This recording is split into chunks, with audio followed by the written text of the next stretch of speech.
ultimate superhero. The only one who can save the world from extinction. If he can't do it, no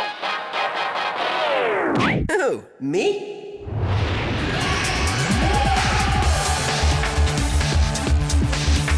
What happens when you take one part Last Action Hero and one part Into the Matrix, the video game? You'd think the end result would turn out to be pure crap, but instead you get something sheer awesome, like this.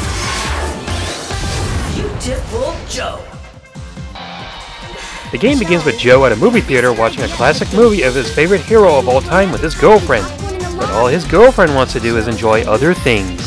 Why don't you show me some off-screen action? But Joe is just too hardcore for that. No way! But strange things begin to happen as his girlfriend suddenly gets captured from a character from inside the movie, and Joe gets taken along for the ride. With his girlfriend taken from him and lost in this new and confusing world, Joe has only one thought on his mind. Boys, it really is Captain Blue! Wow! Hey, can I get your autograph? No. After some slight training, Captain Blue will tell Joe how to activate his powers with one of the most coolest yet ridiculous catchphrases to hit a video game. Henshin! Henshin A Go-Go Baby!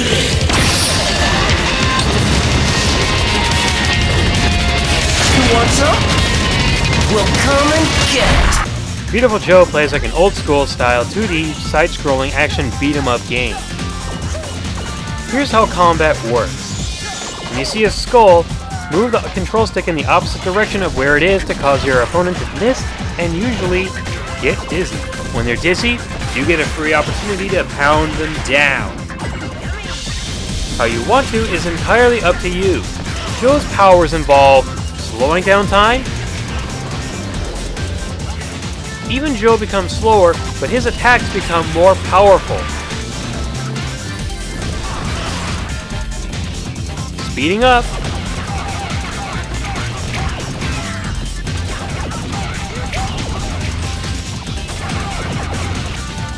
And zooming in.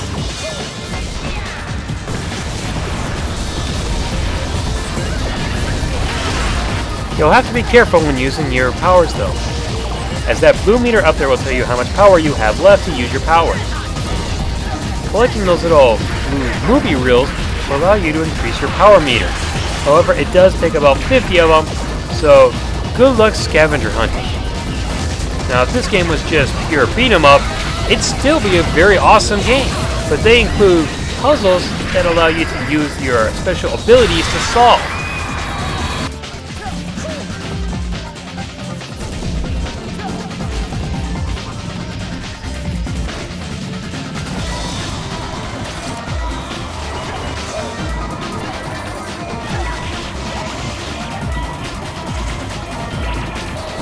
After you've completed a certain section, you'll be graded on your performance.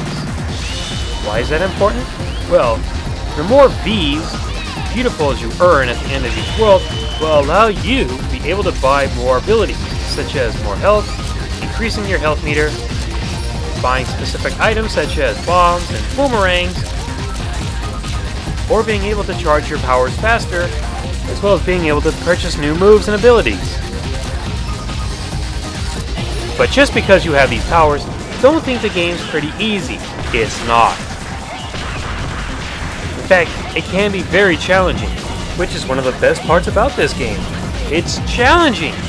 And if you think it's easy right away, you can keep increasing the difficulty, as well as being able to play as other characters after you perform certain events. And once you've finally gotten to the end of each world, you'll encounter a boss. Usually, they're full of character and charm, or at least a strong personality. Yo, man, what's up? What can I do for you, kiddo? I guess you heard I rule the roost around here. Am I right? Huh? You better not be thinking you can just hop on the submarine and go straight to our, hideout. Wait. That sub goes to your hideout? No, never mind, okay? Which helps to bring up another point about this game. It can also be pretty funny. Emergency. This train is totally out of control. Thousands of lives were at risk.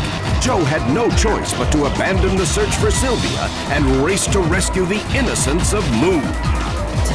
This is horrible. I can't even read this junk. But more importantly, a superhero needs a super ride.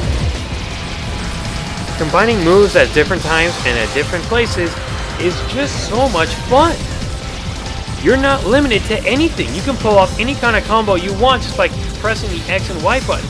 You can go straight from kicks to punches. It doesn't matter. There's no time limit or constraint. Yet you'll probably be using the slow down and zoom up as much as possible. So what are some negative factors about Viewtiful Joe? Well, to be honest, there's only one. It's short. It's only about 6 or 7 missions long, and that's pretty darn short for a game this good. But as I said, you can keep increasing the challenge, so if you like the challenge of the game, and you really like it, you can just keep going back and playing it on a harder difficulty level. To be honest though, I would have loved to have seen some kind of co-op in this game, but considering how these powers work, that probably would have been a little difficult. I wish they could have found a way, but that's not really something I can criticize for because that is pretty hard. But hey, I don't give a kids are watching this too, you know. Rip about all that.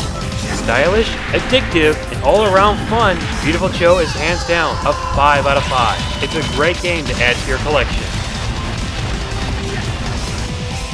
The warrior Alistair was dead. You're kidding, right? Oh, come on! No! Come on!